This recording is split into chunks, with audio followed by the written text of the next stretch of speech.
Before I tell you what he wrote, I want to ask you something. Not about science, not about time or gravity or numbers, something simpler. Have you ever had a thought late at night that you couldn't explain to anyone else?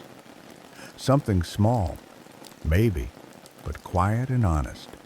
The kind of thought you only allow yourself when it's dark and no one is watching. Albert Einstein had those too.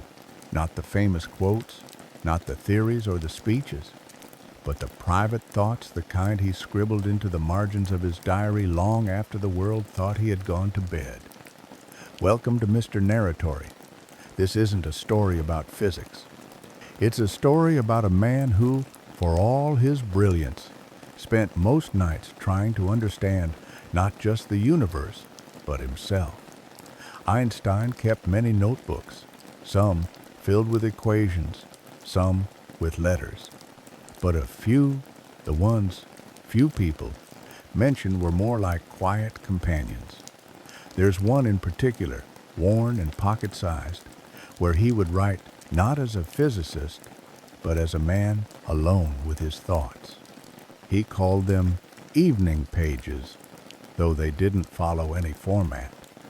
Sometimes just a sentence, sometimes a full paragraph. And while many have been lost or buried in archives, a few survived enough to paint a different picture of him, a quieter one.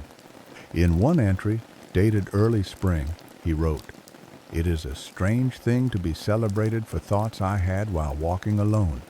Not arrogant, not ungrateful, just puzzled."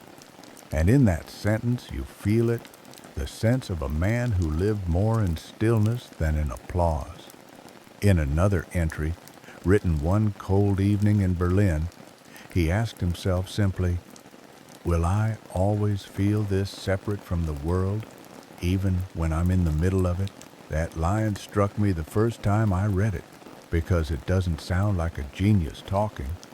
It sounds like anyone, like someone lying in bed, eyes open, wondering if other people ever feel the same quiet distance. Einstein once said time is relative, but in these entries, he wasn't talking about clocks. He was talking about memory. He wrote once, "Sometimes I miss moments I didn't realize were important until much later. And I wonder what moments I'm missing now." There's something achingly human in that. Not a calculation, not a concept, just a man wondering what he'll regret someday. That's where we begin tonight. Not in a lab, not at a chalkboard, but in the dim light of a small desk lamp, beside a window where Einstein sat quietly, long after the world stopped asking questions, and he finally had time to ask his own. That night, something was different. The street outside was unusually still, even for Zurich. The kind of silence that doesn't feel peaceful, but heavy, like the air itself is waiting. Einstein, already long in the habit of keeping strange hours, had tried to sleep. He'd turned off the lamp, folded the covers just so, even closed his eyes with intention, but the quiet didn't settle over him. It pressed against him, and so, after a long hour of tossing, he gave up the performance of rest, sat at his desk again, and opened the little notebook. It wasn't a dramatic night, not by any outward measure. There was no breakthrough waiting, no grand idea clawing its way to the surface, just thoughts, old ones returning. He didn't write about equations. He wrote about a dream he had the night before, one where he was a child again, watching his father explain something about magnets, and the awe he felt at the invisible pull between two objects. In the dream, he couldn't hear the words, only see the movement of his father's hands. "Funny," he wrote, "how memory edits, how I remember gestures more than answers." That line stayed with me, because it tells us something about how he saw the world not just as an orderly system of laws, but as something deeply human, shaped by the smallest moments. He remembered a hand more than a formula, a pause more than a conclusion. That night, as the rain started tapping lightly against the window pane, Einstein sat with another kind of weight, the kind that comes not from work left unfinished, but from feelings not yet understood. He wrote about time, yes, but not the kind that bends or slows. He wrote about the time that passes without us realizing it. I used to be afraid of running out of time, he scribbled, but lately I wonder if I've already missed the part I was supposed to notice. There's no formula for that, no proof to solve, just the soft ache of being human. He kept writing, not for publication, not for posterity, just for clarity. Thoughts came slower at night, but truer. He admitted something he rarely spoke aloud, that praise made him uncomfortable, that he never felt quite at home in the spotlight. "I don't mind being alone," he said once, "but I mind being misunderstood." And maybe that's what these diary entries really were, a quiet attempt to be understood, if only by himself. The world saw the wild hair, the chalkboard, the theories too big for most to follow. But in this quiet room, in the soft flicker of lamplight, he wasn't trying to explain the universe. He was trying to sit with it, accept it, let it be what it was. The same way he was learning to accept himself. The rain grew steadier, and for a long moment he didn't write anything at all, just listened. That was something he often did not meditate exactly, but pause, sit back in his chair, hands resting gently in his lap, eyes not quite closed, as if waiting for the next thought to arrive on its own. And when it did, it came gently. "Maybe," he wrote finally, "the great mystery isn't the universe. Maybe it's that we're here at all, thinking, wondering, feeling." Then he set the pen down. He didn't try to sleep again. He just watched the rain, like it was saying something only he could hear. There was one entry, written in softer ink and almost hesitant script, where Einstein didn't sound like a physicist at all. He sounded like someone trying to remember himself, not the man on lecture stages or the name on journals, but the boy who used to stare at the sky and wonder why anything moved at all. "I sometimes forget who I was before I became someone people expected answers from," he wrote.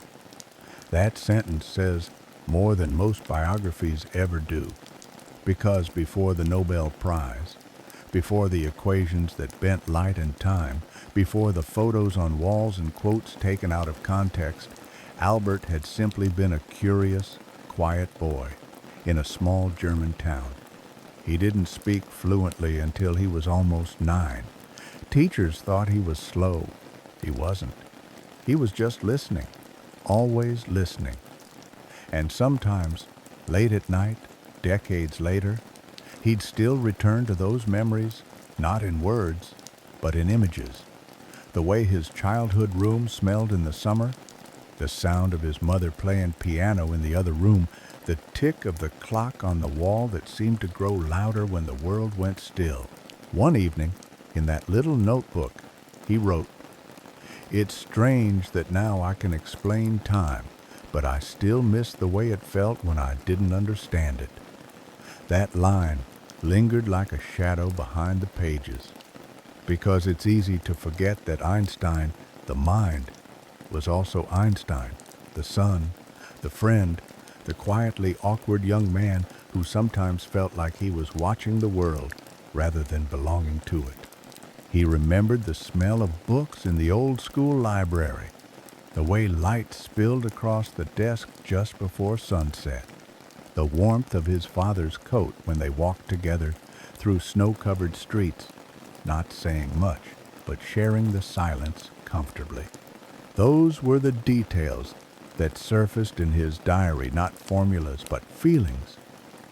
And I think that's what made his reflection so powerful. He wasn't trying to impress anyone. He wasn't teaching, he was remembering. There was another line, barely legible, near the bottom of one page, where he wrote, "Before I understood the math of the stars, I used to just wish on them." He didn't mean it to be poetic. He meant it to be honest. The more the world labeled him a genius, the more he seemed to reach back not to escape it, but to anchor himself in something simpler. The past isn't always sweeter, but in Einstein's case, it was quieter, less filtered, less expected. And sometimes, when the world outside his hotel window was too loud with its demands, he would close the curtains, light a single lamp, and ask himself, what did I love before I tried to explain everything? And in those moments, you could almost hear the boy again, the one who stayed awake not to solve the world, but just to feel it. That night, as his pen slowed and his thoughts grew heavier, he wrote one last line before sleep finally came. Perhaps the deepest intelligence is learning how to remember gently. Then he closed the notebook. The room exhaled, and the rain outside didn't stop, it just softened. For all the things he solved, the riddles of time, the motion of light, the curvature of space itself, there were questions Einstein never figured out. Questions that had no clean numbers, no constants to hold on to. And on one of those late nights, pen in hand, he admitted it to himself with a kind of quiet humility. "There is no equation for closeness," he wrote. And it wasn't the first time he had circled around that truth. Because even though he could describe the invisible forces that pull the planets, he struggled to understand the ones that move between people. He had been married once, twice, actually. He had loved, poorly perhaps, imperfectly, but truly. And in this private notebook, the one not meant for anyone else, he sometimes wrote not about science, but about the ache of distance. To understand everything and still not understand her, he wrote once, is the most difficult paradox I've lived. He didn't name her. He didn't need to. There was tenderness in the silence. Regret, too. Not dramatic or bitter, just quiet, like a letter never sent. He was the kind of man who saw patterns in clouds, heard rhythm in silence, but missed the delicate cues in conversation. He once confessed in a note never mailed, "I forget to listen when I'm thinking, and I'm always thinking."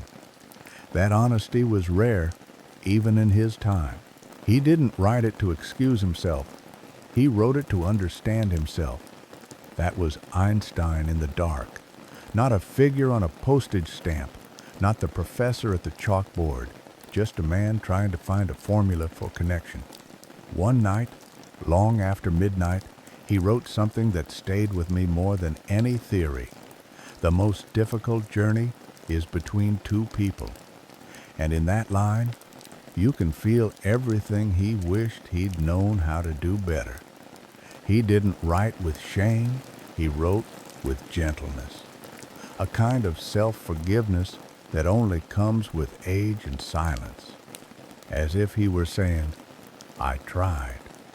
And maybe that's what his whole life was, a long, slow attempt to bridge the distances he felt between stars, between minds, between hearts.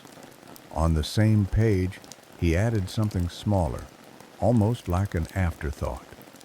"If I could go back, I would ask more questions, not to be clever, but to be close." There is a softness in that sentence that tells you more about Einstein than any scientific paper ever could. That night, he didn't try to solve anything. He just sat by the window, looking at the city lights in the distance, the rain clinging to the glass like fingerprints. He didn't reach for books or numbers. He reached for memory, for understanding. And then, in one final line before the ink ran dry, he wrote, "The older I get, the more I wish for quiet things. Then he stopped writing, closed the notebook, and just listened not for answers, but for peace. It wasn't the last night he ever wrote, but it was one of the last pages. The paper had become thinner over time, the corners soft, the cover bent just slightly where his thumb always rested. There wasn't much left to say.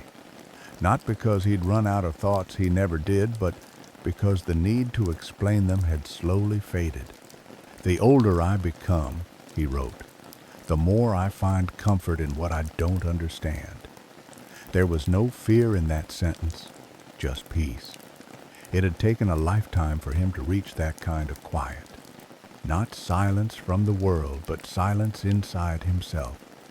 A soft stillness where he no longer needed to measure everything. That night, the wind outside was calm. The rain had passed. All that remained was the echo of it, the wet streets glistening under orange lamps, the occasional hiss of a car far below. In that quiet, he sat by the window once more, not to think, but just to be. And maybe that's how all stories should end, not with answers, but with stillness. He had written about stars, about clocks, about gravity and curvature and space. But here, in the last few pages, he was writing about something more difficult: how to simply live. I have spent much of my life wondering how the universe works, he wrote. But lately, I'm more curious about how the soul rests. You don't read a line like that in a textbook. You feel it. Because in the end, that's what he was, not just a physicist, but a feeler. Someone who carried wonder like a quiet pulse beneath the surface. He looked up at the sky that night not for study, but for company. And maybe he remembered being a child again, looking at the same sky with smaller hands, fewer words, but the same hunger for meaning. In his final entry, written in ink that had grown faint from use, he didn't reference science at all. He wrote only this: "It has taken me many years to learn that the most beautiful things do not ask to be understood. They only ask to be seen." He paused after that line, sat still for a long time. No music, no thinking, just breath. And after a while, he closed the notebook gently, as if tucking in an old friend, folded his hands in his lap, watched the quiet city glow. That night, the world didn't need him to explain anything. And for the first time in a long time, he didn't need to either. There is something sacred in that kind of stillness, a feeling that maybe, just maybe, he had found the very thing he searched for all his life, not in numbers or theories or even recognition, but in the space between thoughts, in the space where wonder lives, and where we, too, can rest.